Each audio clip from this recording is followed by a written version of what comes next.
Parece que baixou uma espécie de Paulo Guedes, ou até mesmo, vai lá, de um Caco Antibes na cabeça do Armínio Fraga.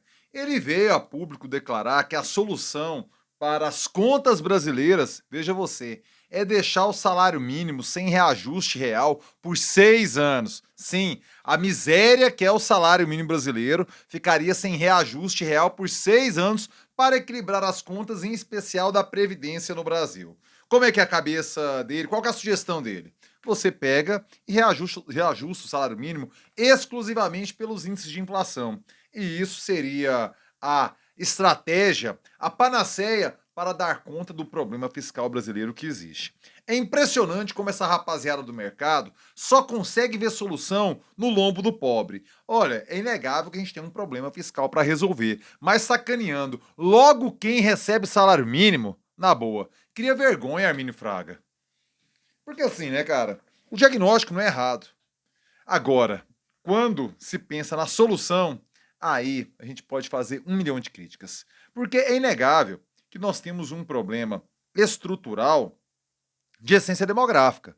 Isso é real. O Brasil, ele teve uma transição demográfica antes do seu desenvolvimento completo, o que é um problemaço. A gente vive a iminência de um problema que países como o Japão, países europeus vivem, mas sem ter a potência econômica de industrialização que esses países tiveram quando enfrentaram o envelhecimento populacional. Nós somos uma população que envelhece. Isso gera problemas previdenciários, óbvio. Isso muda a estrutura do gasto público no Brasil, óbvio. Basta você observar a sua família. Pense em quantos irmãos você tem, quantos tios você tem, quantos tios avós você tem e quantos filhos você teve, ou seus irmãos tiveram, suas irmãs tiveram. As famílias, em geral, são uma pirâmide para baixo, invertida. Eu falo por mim, os meus pais, o meu pai tem 3 irmãos, ou seja, uma família de 4. A minha mãe tem 3 irmãos, ou seja, uma família de 4 também. Eles tiveram 2 filhos, certo? Então você vê que já foi afunilando. E tenho certeza que sua realidade familiar, se não for exatamente essa, é bem próxima. E se não for, você tem a consciência total do estado de exceção que você vive. Famílias com 7, 6 irmãos, 9 irmãos eram comuns. Quem você conhece que tem essa realidade hoje? Então é claro, a população brasileira, ela é menos fértil. O último dado que eu vi do IBGE, a mulher brasileira tinha em média 1,6 filhos, certo? E a gente conseguiu um avanço social que nos permite uma longevidade maior, o que muda a estrutura do gasto público no Brasil. Se quando a gente tem mais crianças, a gente precisa investir mais em educação. Por quê? Para dar conta daquele volume. Com o envelhecimento da população, os gastos em previdência e em saúde passam a ser mais necessários. Por quê? Porque pessoas mais velhas estão aposentadas, logo a previdência social é importante para a subsistência dessas pessoas, e o gasto no SUS é importante porque essas pessoas, mesmo as que com alguma condição pagaram um plano de saúde ao longo da sua vida, a gente sabe o preço que chega o plano de saúde nesse momento, e elas acabam caindo no SUS. A velhice, o idoso, acaba caindo no sistema público de saúde, por mais que tenha vivido no plano de saúde. Acaba caindo no sistema público, mesmo tendo vivido no plano de saúde, porque o preço lá fica inviável para uma aposentadoria. Então, a gente debater com seriedade a questão da estruturação do gasto público brasileiro de longo prazo é algo pertinente. A solução proposta pelo Armínio Fraga é simplesmente pornográfica.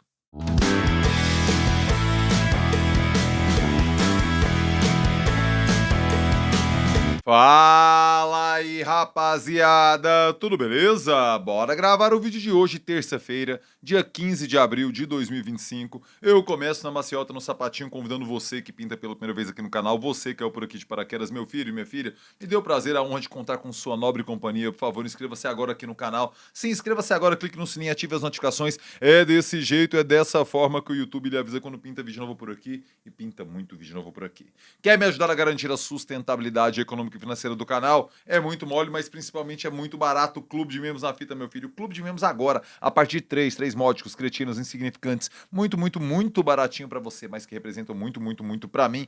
R$ 3 você me ajuda a manter o trampo rolando por aqui no YouTube, redondinho do jeito que tem que ser. Agradecendo ao querido Carlos Farias, que mandou aquele pix esperto. Muito obrigado, Carlão. Você ajuda de verdade a manter esse trampo rolando por aqui no YouTube. Assim como eu agradeço a todas e todos que são do Clube de Membros. Vocês são os financiadores desse trampo por aqui. E eu não poderia ser mais grato a vocês por me ajudarem a sustentar esse trabalho aqui no YouTube. Obrigado de coração a todas e todos, na pessoa do Carlos Farias que mandou o Pix ontem. Valeu mesmo, rapaziada. Assim como agradeço as empresas compromissadas, responsáveis e que investem e patrocinam o jornalismo independente exercido aqui no YouTube. Um exemplo, um belíssimo exemplo, a MC Energy. Se você ainda não sabe o que a MC Energy faz, é um baita vacilo de sua parte. A MC Energy é aquela empresa que vai fazer você pagar menos energia elétrica, menos no seu boleto de luz, de forma simples,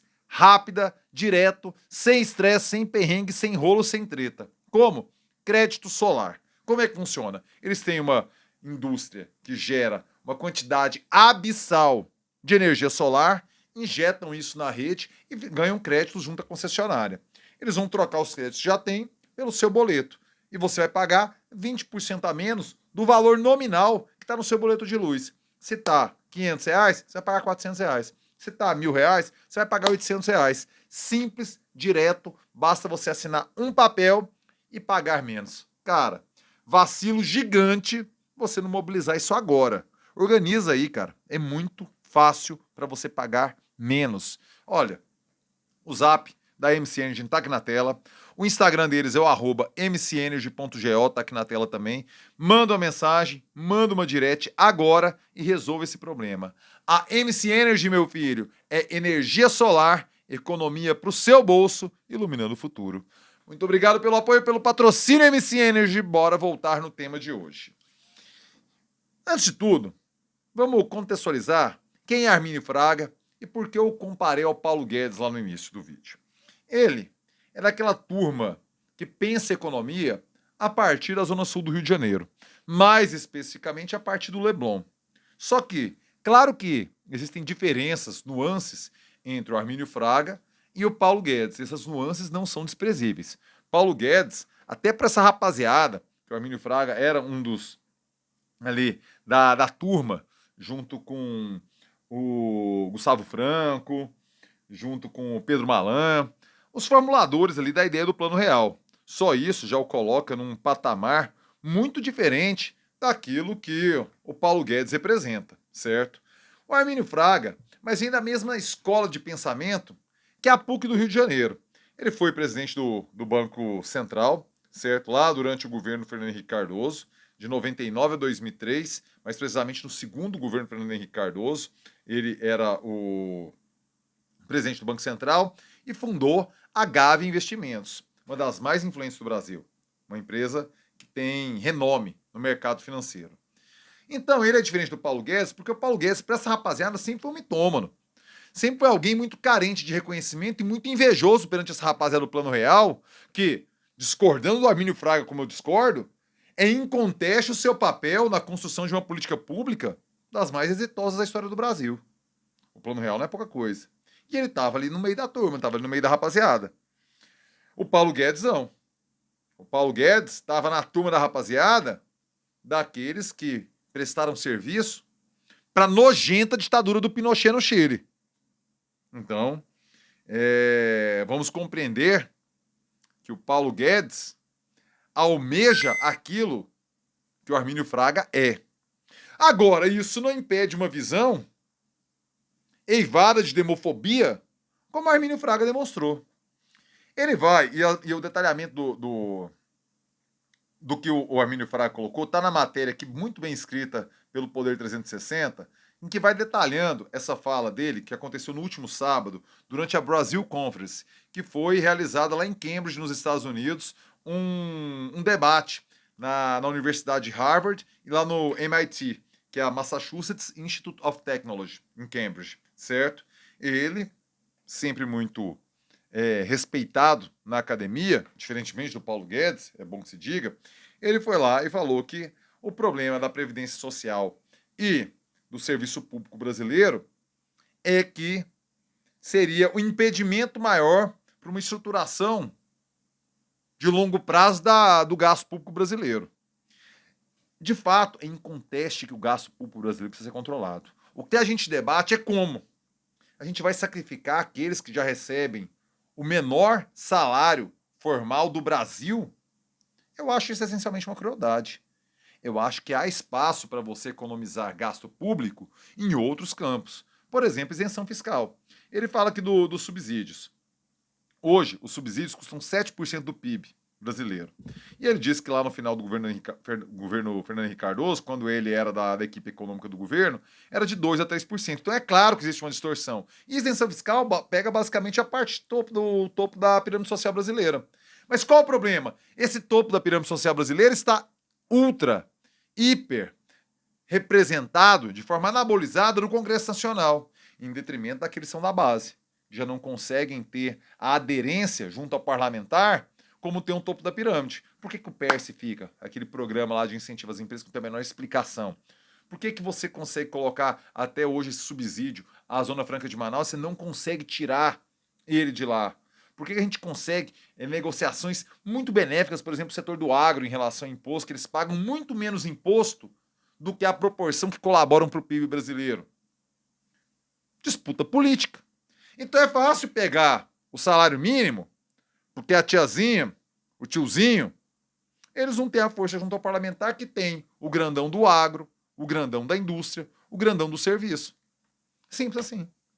Aí o Armínio Fraga, pegando o caminho mais fácil, mas essencialmente injusto e moralmente canalha, para propor uma coisa dessa. É óbvio que na essência do seu pensamento, a raiz, a discussão do debate, o debate sobre a estruturação de longo prazo da dívida pública, do gasto público, é ponto pacífico. Agora, essa é a forma?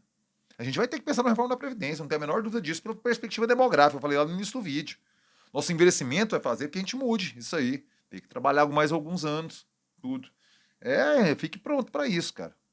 Agora, não pegar os outros, ou não pegar, por exemplo, os militares, como foi a reforma da Previdência lá feita pelo governo Bolsonaro, encabeçada, sejamos justos, pelo Rodrigo Maia, alguém também muito próximo, intelectualmente falando, do pensamento de um Armínio Fraga. Vai, mas aí é fácil demais, cara. Aí é cômodo pegar só quem tem salário mínimo. Então, assim, o início da reflexão de Armínio Fraga faz todo sentido. E aí, eu coloco aqui a fala da deputada Duda Salabert, porque para mim ela sintetiza de forma muito equilibrada qual que é o ponto. Outros eu acho que pegou pesado demais, rapaziada da oposição, aí já com escravidão e tal. Eu acho que tem que ser. Eu entendo a disputa político-partidária. Eu trabalho com política, mas eu não peço voto. Eu não sou político, eu sou jornalista, que trabalha com política, que reflete, que analisa a política, que opina sobre a política. Eu não faço a política partidária, jamais fui filiado a um partido. Logo, isso me coloca numa situação diferente de quem faz a política partidária. E nesse sentido, eu concordo com a fala da deputada Duda Salabert, que ela fala o seguinte: assim se comporta a lógica neoliberal do mercado. Todas as vezes que a crise se aproxima, as soluções apresentadas são para ferir de morte o trabalhador. Para os ricos, subsídios e isenções. Para os pobres, o arroxo. Perfeito. É exatamente assim que eu penso, sabe? Porque ela não nega que a crise se aproxima, e ela se aproxima pela mudança demográfica da população brasileira, mas o sacrifício cobrado é muito maior para aquele que já é historicamente sacrificado. Armínio Fraga, aí não dá, né, velho? Mas eu quero saber sua opinião. Por favor, comentários aqui embaixo. Diga-me o que você acha, diga-me o que você pensa. Chegou até aqui, like, joinha esperto, joinha que fortalece, joinha que faz o vídeo chegar mais longe. Agora seu like, meu filho. Quer me ajudar a garantir a sustentabilidade econômica e financeira do canal? Já falei do clube de membros lá atrás, mas você também pode mandar o seu valeu. Essa gorjetinha aqui embaixo Pay, valeu, gorjetinha na veia, gorjetinha na fita, ou você pode fazer como o querido Carlos Vieira Farias e mandar o seu Pix. O Pix é pablocossa@gmail.com. Pix. Mande seu Pix e fortaleça o trabalho do jornalista precarizado que trampa aqui no YouTube brasileiro. Muito obrigado, Carlos, mais uma vez. Muito obrigado a você. Lembrando que essa semana, por causa do feriado, a live é na quinta-feira. Quinta-feira tem live, beleza? Às 9 da noite. E eu termino com aquele clássico. É nóis.